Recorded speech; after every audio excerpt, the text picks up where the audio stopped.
Саламатсыздарбы, урматтуу жалпы кесиптештер.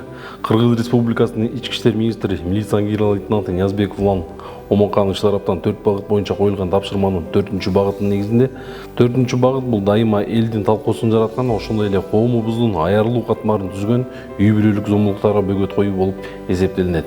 Бүгүнкү күндө республиканын аймагында үй бүлөлүк зомбулук учурларын алдын алуу жана ага бөгөт коюу багытында жүргүзүлүп жаткан иш-чарага карабастан, мамлекет кызматкерлери тарабынан жасалган үй бүлөлүк зомбулук учурлары көп каталууда. Үй бүлөлүк зомбулук деген бул эмне? Үй бүлөлүк зомбулук бул бир үй бүлө мүчөсүнүн башкасына карата физикалык, психологиялык жана экономикалык кысым колдонушу. Кеңири мааниде балдарга, ата-энелерге же кары картаңдарга карата зомбулукту да камтыйт.